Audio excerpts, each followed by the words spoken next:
kalau melihat sebuah konten, ya kan, saya kan tidak bisa lepas daripada konten keseluruhan. Dia melihat bahwa proses itu ada teks dan konteks. Ya. Itu saya sebutkan ada teks, ada konteks. Ya. Maka tidak boleh mengambil kesimpulan itu dari sekuen-sekuen yang terpotong-potong seperti itu. Maka kalau ada sekuen yang terpotong-potong itu, maka harus dilihat juga pada konteks yang secara keseluruhan. Atau bahasanya, apakah betul dalam konteks secara keseluruhan yang durasinya panjang dalam konteks Bang Edi Mulyadi ini 2 jam lebih itu, ya kan? Memang ada motif dan tujuan yang sebagaimana dakwaan dari jaksa penuntut umum.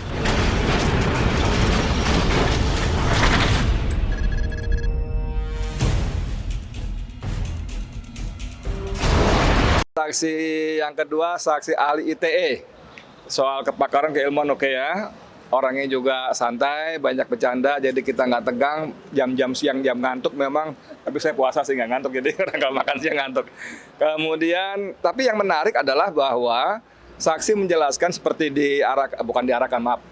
pertanyaan Bang Ahmad Yani tadi bahwa Undang-Undang ITE itu sebelumnya awalnya tidak ditujukan untuk keperluan seperti ini, ya. Tidak ditujukan untuk keperluan seperti ini, menjerat orang, ujaran kebencian, segala macam, tapi lebih seperti kata saksi ahli tadi, untuk melindungi warga negara dari transaksi elektronik perdagangan elektronik yang waktu itu meledak luar biasa. Nah, cuman pada sesi keduanya sampai di tahun 2014 itu ya, itu dimasukkanlah pasal-pasal yang mengarah kepada hal ujaran kebencian dan sebagainya. Nah, ini sebetulnya buat kita dalam istilah mengganggu demokrasi sebetulnya, khususnya pasal 28 Undang-Undang Dasar kita yang memberikan kebebasan berpendapat di muka umum. Jadi tadi ditanya, nanti dia bilang kalau ada sesi ketiga, dia sarankan seperti pendapat Bang Ahmad Yani, pasal-pasal ini dikeluarkan, dikembalikan kepada KUHP gitu Bang ya. Jangan campur aduk dan sebagainya. Tapi Bang Yani mau nambahin apa? Ya, saya kira ahli ini kan dihadirkan walaupun dia dihadirkan atas JPU, tentunya juga dia di BAP di kepolisian, tapi memang ahli itu harus semaksimal mungkin dia harus objektif, semaksimal mungkin. Nah, saya melihat ahli ini relatif objektivitasnya cukup terjaga lah. Yang pertama, dia menyatakan bahwa dalam konteks Undang-Undang ITE itu memang terjadi perubahan. Nah, perubahan ini kan pasal sebagaimana disebutkan itu dimasukkan yang tidak pada awalnya tujuan dibentuknya Undang-Undang ITE ini sendiri. Tujuannya memang pada waktu itu untuk melindungi seluruh rakyat Indonesia dari transaksi elektronik. Nah, kok dimasukkan pasal-pasal yang sebenarnya pasal-pasal itu, norma-norma itu, unsur-unsur itu seharusnya ditampung di dalam Kitab Undang-Undang Hukum Pidana seperti itu. Kok apalagi sekarang lagi dalam proses perubahan Kitab Undang-Undang Hukum Pidana kita. Yang kedua adalah yang cukup menarik saya kira, yang kita berkesesuaian itu, kalau melihat sebuah konten, ya kan, saya kan tidak bisa lepas daripada konten keseluruhan. Dia melihat bahwa proses itu ada teks dan konteks. Ya. Itu saya sebutkan ada teks, ada konteks. Ya. Maka tidak boleh mengambil kesimpulan itu dari sekuen-sekuen yang terpotong-potong seperti itu.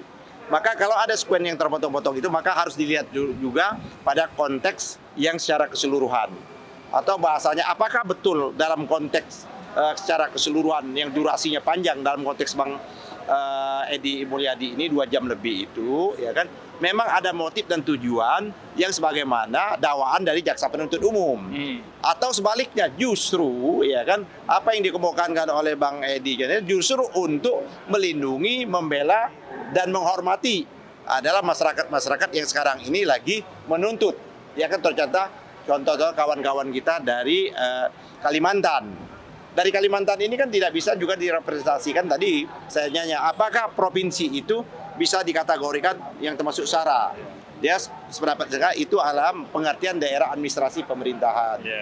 Nah, andai pun ada juga seperti itu, andai pun ya kita masuk adalah konten, suku, dan lain sebagainya, maka tidak bisa kita melihatkan dalam pengertian yang bersifat lokal.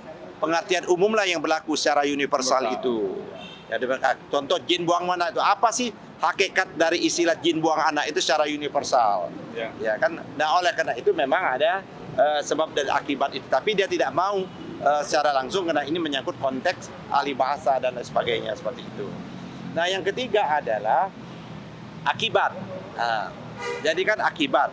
Dari akibat itu dia lihat akibatnya yang mana? Potensi. Nah, potensi ini memang tidak boleh sebenarnya rumusan-rumusan pidana itu yang bersifat kaidah tafsir. Potensi nggak bisa. Orang tidak bisa diadili dengan persepsi tafsir. Orang itu harus diadili dengan perbuatan yang nyata, perbuatan yang jelas, perbuatan yang tegas, yang diatur oleh unsur-unsur.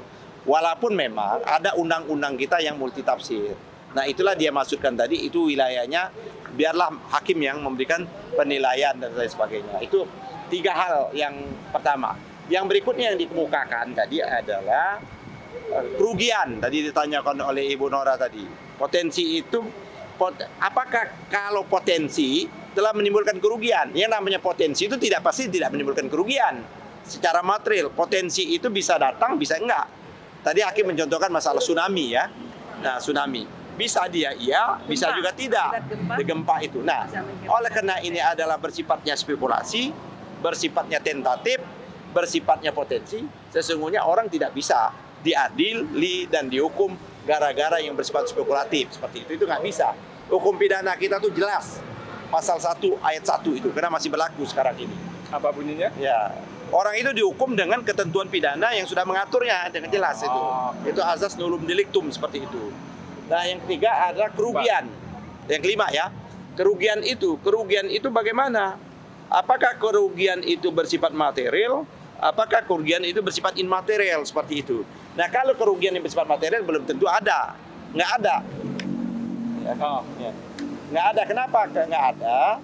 Karena barang itu belum ada, baru potensi. Nah, sekarang adalah bagaimana kerugian bersifat itu sulit diukur. Nah, itu parameternya bagaimana? Dia menyebutkan juga. Itulah mengapa tadi ahli menyatakan sebaiknya dikeluarkan karena ini ada, atau dia menambahkan jelas di klasifikasi limitatifnya, rigid sehingga tidak boleh orang menafsirkan yang berbeda-beda sama rata seperti itu. Jadi saya kira seperti itulah 5 poin besar. Dan ini berhubungan juga tadi adalah ahli yang bersifat pers tadi. Saya kira hadis pers tadi sudah cukup juga menggambarkan. Menurut saya ini penilaian subjektivitas kami lah penasihat hukum ya. Dari ahli yang didatangkan ini hari ini, menurut saya tidak ada yang menguatkan dalil-dalil dari jaksa atau dakwaan jaksa itu sendiri. Ya, soal penguatan tadi ya. Jadi ketika saya tanya sampai seberapa jauh barang bukti itu bisa menentukan jalan atau berhenti persidangan. Saya contohkan JPU itu mendakwa saya dengan 6 video saya. 6 video saya dijadikan dakwaan, yang 2 itu sama sekali tidak terkait dengan tempat dibuang anak. Bahkan dari awal eksepsi kami dari lokus dan tempus pun mereka salah, ya kan? Dari awal ya. Nah, ternyata menurut informasi teman-teman, channel-channel yang bukan link-link YouTube yang didakwakan kepada saya itu sudah tidak bisa diakses. Padahal sejak 31 Januari saya sudah disita akun channel saya. Jadi saya sama sekali di luar kendali saya. Di sini tadi jawaban aksi ahli, dia juga ragu-ragu ya, semestinya harus jadi pertimbangan hakim itu, begitu. Bu Nora mau tambahin apa? Saya tambah lagi tadi apa namanya yang konteks tadi ya. Oke. Jadi dakwaan tadi, ya kan? Tadi ada di samping konten tadi ada 5 konten yang lain. Nah, ternyata di dalam persidangan itu 5 konten itu tidak pernah diajukan atau dijadikan alat bukti. Yang hanya alat bukti itu hanya adalah konten yang tadi durasinya yang di dalam adalah press conference tadi. Jadi 5 yang dijadikan dakwah itu tidak pernah. Bahkan sekarang menurut Edi Mulyadi dan kawan-kawan, konten yang 5 itu sudah tidak bisa diakses lagi. Artinya pertama dia tidak bisa dibawakan ke pengadilan, dibuktikan di pengadilan, menjadi barang bukti, dan sampai saat ini tidak diakses. Jadinya sesungguhnya akhirnya yang jadi pokok persoalan hanya 1 konten, yaitu di press conference tersebut. Saya kira itu ya, cukup ya. Ada mau tambahan? Kalau saya sih hanya menggarisbawahi, tadi sudah diungkapkan bahwa apa yang dilakukan oleh saudara terdakwa itu baru potensi. Jadi tidak mungkin orang dihukum karena sesuatu yang masih mungkin. Itu saja mungkin. Oke, terima kasih. Assalamualaikum warahmatullahi wabarakatuh. Bincang cara anak yang